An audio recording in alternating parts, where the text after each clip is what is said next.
I have to make a confession. I've never actually taught the Noah story on a Sunday morning. For most of 30 years, I've followed the Revised Common Lectionary, which lays out readings for each Sunday, and it runs on a 3-year cycle. You probably have used that around here. Different ministers probably have done different things, but a lot of us follow this cycle. Now, it's okay, except the 3-year Revised Common Lectionary leaves out some of the juiciest bits of the Bible. So I'm trying something new.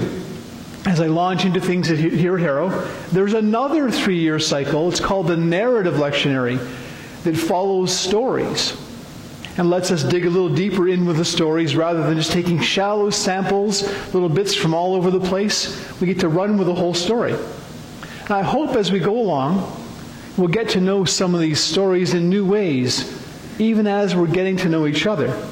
Now, I say that, but I know there's a risk in this getting to know the stories more deeply.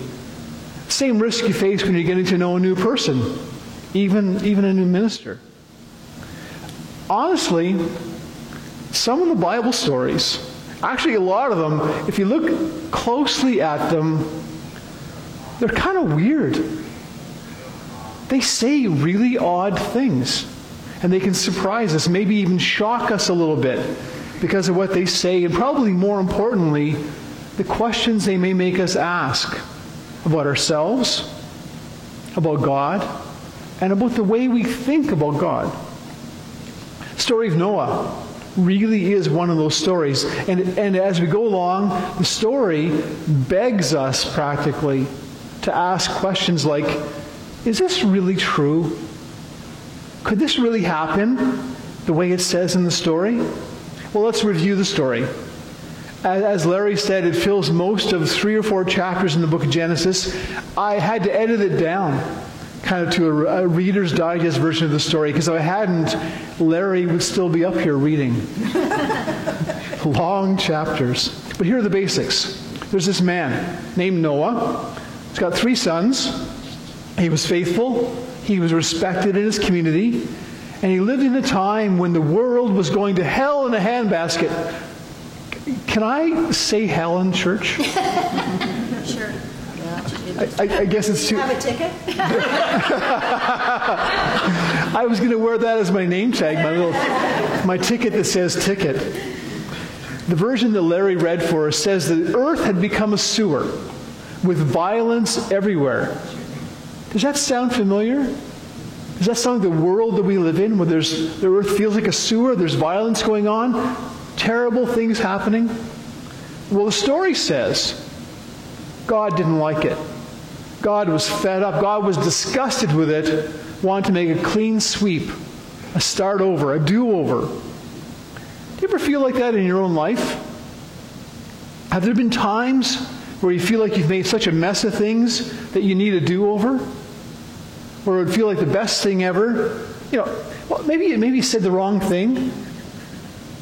Maybe you hurt somebody intentionally or unintentionally, or made them very upset, and you wish that life was like a video game, where you can just hit the button, reset, have a do-over, start fresh. I tell you, I've had moments like that. I might have some this morning. We'll see how it goes. Ever get into a business deal or a relationship, or maybe put in a crop, and you realize it was a huge error. You never should have gone that way. You might be filled with sorrow, regret, frustration, be ticked off at yourself, ticked off at other people, maybe feel helpless, maybe have anger about that.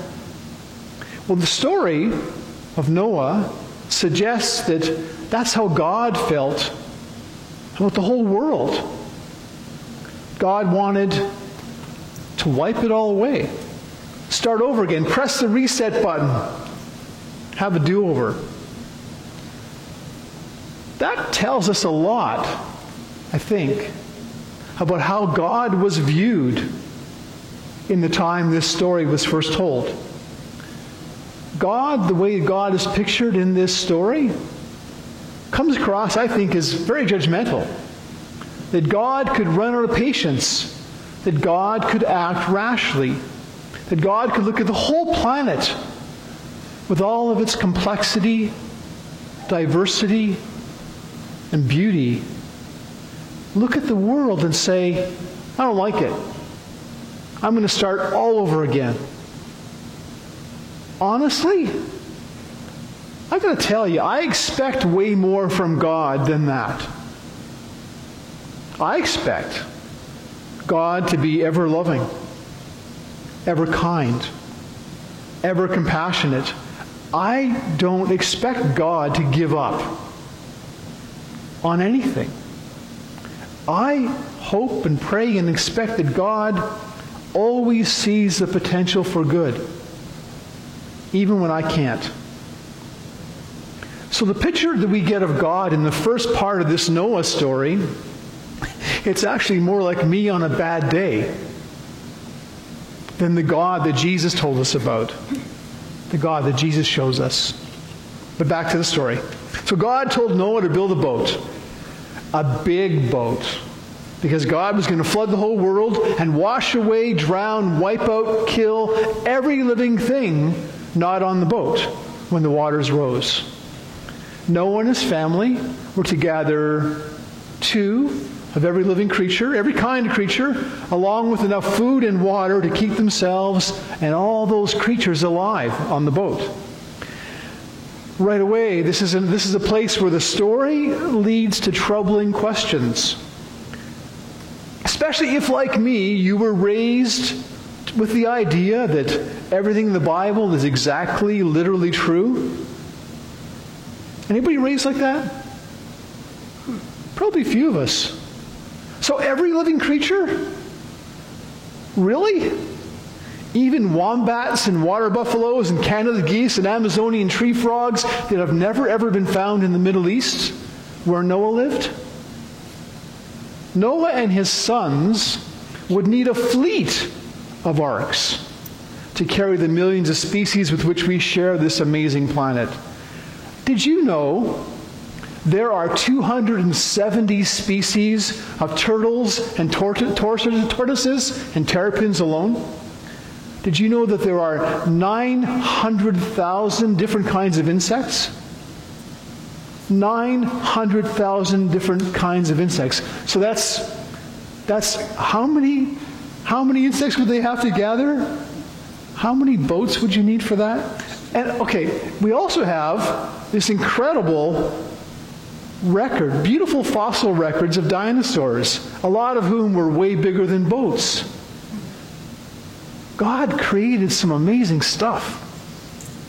So if we sail too far along this course of questions like how could they gather 2 of each, and how could they house them, and how would they get along on the boat, we're sunk. Or at least the story will sink us under the weight of incredulity. Just can't imagine all that being practical, being possible. Unless, of course, a story can be a vessel to carry a truth, even if it doesn't describe things that actually happened the way they are in the story. So most of us, well, I'll check this out. Most of us would probably admit that the story of Santa Claus flying around the world on Christmas Eve, bringing presents to everybody, well, mostly everybody, that story carries some valuable truth, even along with the sleigh full of presents. Even after you find out that the story isn't exactly, totally true, is there truth in that story? Is there beauty in that story? Are there kernels that are worth holding on to in this story that we, as we grow up, we go, no, no, no. So can the story of Noah be a vessel to carry some truth, even if that boat couldn't carry all 11 species of skunks, 15 species of hedgehogs, and all the subspecies of caribou? Did you know that Santa's reindeer are actually caribou? I think the story can carry truth, and it does. Well, back to the story. Underground springs and the windows of heavens open up. The waters flooded the earth for 40 days and 40 nights, destroying all living things. except the fish and other water creatures. Have you noticed that that story doesn't mention the fish or the other creatures that live in the water or on the water?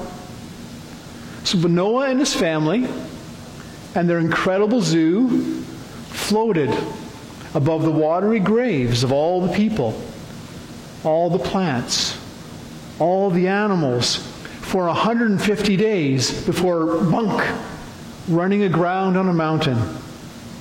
The waters went down. Well, that one makes me scratch my head. The waters went down. Where'd they go? It's not like the bathtub where you pull the plug. The water's got to go somewhere. That one, yeah. So we know the part about Noah sending out a raven, then a dove, and realizing the flood was about done when the dove comes back with the olive sprig in its beak. 7 days later, Noah sent the dove out again. Bird never comes back. Noah opens the hatch, and they see dry land. Noah and his family left the ark, along with all the animals they tended. Noah built an altar and chose animals and birds from every species and killed them. Yeah. Yeah, really? And then burned their bodies as sacrifices on the altar. Anybody remember that part from Sunday school? No. No! That's what I mean. If you really read these stories, there's some stuff. There's some weird stuff. I'm sure if I had heard that in Sunday school, I would have asked some questions, or at least had the questions in my mind, like, why would you take care of those animals for all that time, get them off the boat, and then start killing them? I don't get that. But in the story, it's important. This is an important turning point in the story. Noah's sacrifice of every variety of the clean animals, whatever that means, it has an incredible effect in the story. Powerful.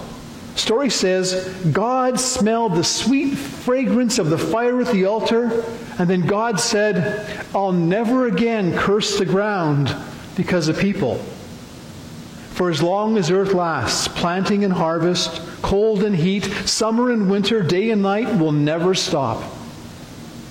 And then God sets up this covenant with Noah and all of Noah's descendants to never, ever do it again. And God put the rainbow in the sky as a sign of that covenant, the promise between the Creator and all of creation. So, lots of questions. Yeah, I had that question about why would Noah start killing the animals right after getting off the boat. But another question. Is this a story about God changing God's mind? Or maybe, just maybe, is this a story that's meant to change our minds? To open our hearts about who God really is and how God really loves us. This is a story with a rainbow at the end to remind us that after every storm, God never gives up on us. In other words, I don't think God would ever do this. I don't think God would destroy the world. I don't think God would destroy us. We're precious. I absolutely love that the rainbow flag has been adopted by folks who proudly say they're worth loving, even though many in the world gave up on them. They don't need a do-over. The Bible is many things. One of its most important functions is it helps us pay attention to trace the evolution of our own human ideas about God and the movement we can make from being afraid of an angry, judgmental God who would wipe everything out just because God was having a bad day, just because God was fed up, because maybe someone didn't make the right kind of sacrifice or didn't burn the right kind of animal on the altar, all that stuff. We can move away from that picture of God and move towards trusting a God who loves us, who is with us in our best times and celebrates when things are going really well. And God is also with us in those moments when we think we need a do-over, when we've just screwed everything up. Can I say screwed up in church? Yes. Okay. That one, but that other one you're not sure about, right? Everybody screws up. Everybody feels like they need a do-over at one time or the other. And God absolutely never gives up on us. Ever.